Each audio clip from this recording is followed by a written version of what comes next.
মানুষ এই যে অফিস কাচারিতে যাচ্ছে, দৌড়চ্ছে, সবই তো খাওয়ার জন্য, পেটটা ভরার জন্য।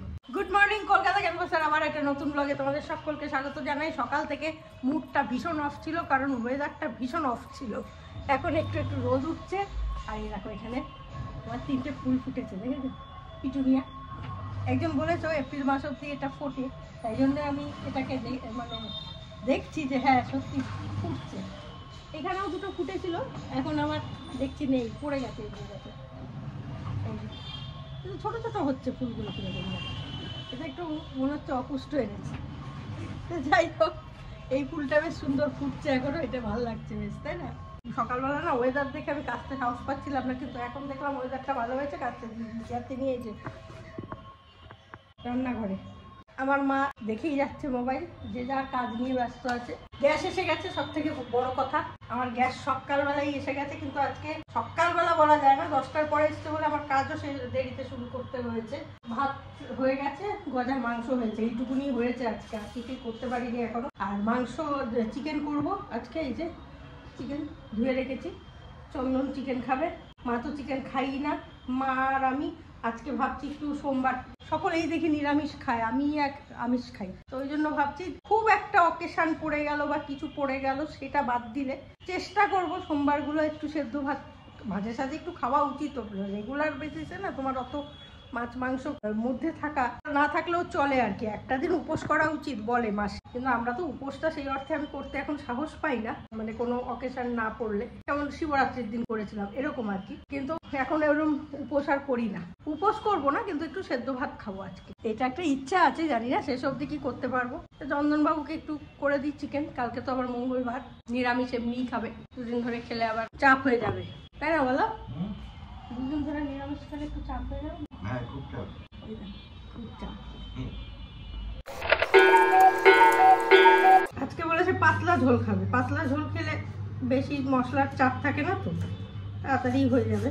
খুব একটা আমার ইচ্ছে নেই এখনই রান্নাটা করার, কারণ 12টার মধ্যে যদি স্নানে না যাই তাহলে আমার পুজোটা আবার ওদিকে 3টে সাড়ে 3টের সময় ঢং ঢং ঢং ঢং করতে হয়, খুব বিচ্ছি লাগে। দুদিন ধরে আমি বেশ সুন্দর করে ফেলছি জানো তো পুজো, এখন আর দেরি করি না, 12:30টার মধ্যে পুজোয় বসে যাই। আমার তো একটু টাইম লাগে, 1টা পৌনে 2টোর মধ্যে হয়ে যায়, তারপরে আমি রান্না করি, কারণ চন্দনের তো 3:30টা লাগে, খাবেও না, তাড়া করে কোনো দরকারও নেই।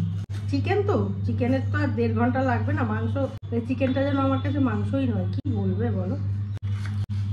ম্যারিনেটটা করে দিয়ে বেরিয়ে যাবো, খুব ম্যারিনেট করে রাখলে না তাড়াতাড়ি হয়েও যাবে। এই যে হাফ টমেটো নিলাম, 8টার মতো রসুন নিয়েছি, আর আদা পেঁয়াজ তো দেখালামই তোমাদের। লঙ্কার সাইজ দেখো, কিন্তু লঙ্কাগুলো বেশ ঝাল জানো তো। পেস্ট অফিসের মশলাই করলাম, এই যে মশলাটা রয়েছে গায়ে লেগে, এটা কিন্তু নষ্ট করবো না, আমরা কেউই করিও না, এটা জল দিয়ে রেখে দেবো, সকলেই আমরা এটা জানি। চন্দন আবার কি বলতো কাশ্মীরি রেড চিলি পাউডারটা খেতে চায় না, ওই জন্য আজকে আর দেবো না। একটু নুন দিলাম, হলুদ দেবো, আর ধনে গুঁড়ো দেবো, ব্যাস হয়ে যাবে। হলুদ, ধনে গুঁড়ো। এখানে আরেকটা কাজ বাকি রয়েছে, ভুলো মনের পরিচয় ভুলে গেছি, সেটা হচ্ছে আলু। আলু না দিলে চন্দনবাবুর হবে না। ম্যারিনেট করে গেলাম, এখানে দিয়ে তো আলু বেশি মাংস কম। আচ্ছা, এবারে স্নানে চলে যাবো। কাজ মোটামুটি কমপ্লিট হয়ে গেল, হাফ কমপ্লিট তো করলাম, এটাই অনেকটা বড় কমপ্লিট জানো। এটা যদি থাকে না বেশ কিছুক্ষণ, মশলাটা ঢুকে যায় তো ভেতরে। মাংসটাও একজন জিজ্ঞেস করছিলে চিকেন নাকি সেদ্ধই হয় না, কিভাবে সেদ্ধ করো দিদি? সেদ্ধর কিছু নেই, একটু যদি তোমার মনে হয় যে চিকেনটা তুমি কিছুতেই রান্নায় সেদ্ধ করতে পারছো না, তাহলে মোটামুটি 8 ঘন্টার মতো একটু মশলা মাখিয়ে রেখে দাও, অনেকটা নরম হয়ে যাবে। তারপরে তুমি ভালো করে কষাও, কষালেই দেখবে চিকেন সেদ্ধ হওয়াটা কোনো ব্যাপার না, সেদ্ধ হয়ে যাবে। ও পেঁয়াজের রসে, টমেটোর রসেই সেদ্ধ হয়ে যায়। আজকে দেরি করে খেয়েছে না ব্রেকফাস্ট, ওই জন্য একটু দেরিতেই দেবো। খাওয়ার ঝকমারি ভীষণ হয়েছে এখন জানো তো, খেতেই চাইছে না, সেই জন্য পরেই দেবো, শেষেই দেবো। জামা কাপড়গুলো মেলতে হবে, জামা কাপড় হয়ে গেছে। পুজো কমপ্লিট, আবার ব্যাক টু রান্নাঘর, রান্নাঘর আর ঠাকুরঘর, ঠাকুরঘর আর রান্নাঘর। এবার রান্নাটা করে ফেলি, চন্দনবাবুর রান্নাটা করে তারপরে আবার সমস্ত মুছে টুচে আমি আমারটা করব। আমার সঙ্গেই নাকি আবার মাও খাবে, ঠিক আছে তাহলে খাও, অসুবিধা নেই। একেবারে ভাত করে রেখেছি, গজার আর গজার বাবা এবেলাও সারাদিন ধরে কে রান্না করবো। চন্দন বলেছিল যে মা ছেড়ে দাও, আজকে করতে হবে না চিকেন, না থাক তুমি খাও, কালকে আবার নিরামিষ, আজকেও যদি নিরামিষ খাও। ও পারে না তো, কষ্ট হয়, আজকে কেন দেবো বলো? যে যেটা পারে তাকে সেরকম ভাবেই তো ট্রিট করতে হবে, তাই না? কাউকে কষ্ট দিয়ে লাভ নেই, বিশেষ করে খাওয়াতে আমার কষ্টটা একদমই দিতে চাই না আমি। যেটা খেয়ে শান্তি পাও সে সেটা খাও, হজম করতে পারলে খাও। আমার মাকেই আমি দিয়ে দিই, আপত্তি করি না যে খাও। খাওয়ার জন্যই আমরা যা করছি, দৌড়ি ছোট ছুটি যাই করছি, সকাল থেকে উঠে খাওয়ার জন্যই করি, তাই না? মানুষ এই যে অফিস কাচারিতে যাচ্ছে, দৌড়চ্ছে, সবই তো খাওয়ার জন্য, পেটটা ভরার জন্য। সেইটাই যদি আমাদের গন্ডগোল হয় তাহলে আর এত খেটে লাভটা। আমি খাবো না মানে বাড়ির কেউ খাবে না তা হয় না। আবার আমি হয়তো যেদিন খাবো সেদিন ও নাও খেতে পারে। মাটন এরকম অনেক সময় হয় যে মাংস খেলোই না, চিকেন হলে বিশেষ করে, বা মাটনেও হয় খেলোই না, আমরা হয়তো খেলাম, আমি আর মা। ও আজকাল এরকম হয়।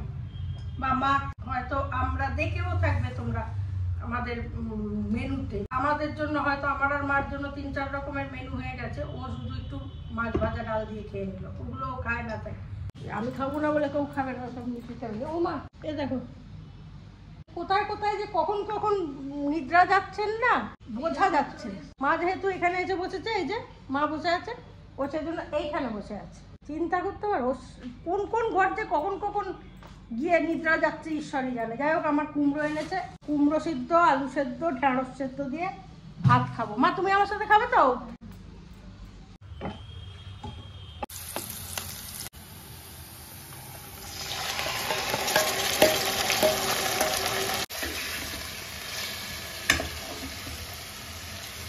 চন্দন বাবুর রান্না নামিয়ে দিয়েছি, এবার আমাদের রান্না হবে। গ্যাস মুছে নিলাম, এবার আমি আমার রান্নাটা বসাবো।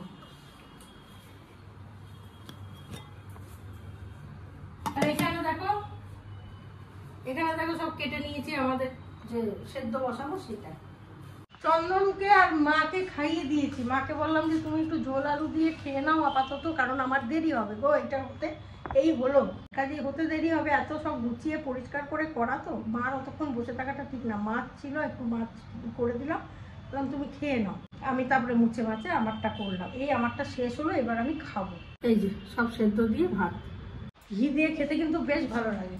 তো যাই হোক, আমি এবার খাওয়া দাওয়া করি। চন্দন আবার একটু বেরোলো, তো সেই কারণে আমি এখন খেতে বসবো। সব পরিষ্কার করে নিয়েছি, এবার একটুখানি আরেকবার পরিষ্কার করতে হবে, কারণ ভাত করলাম তো সেই জন্য।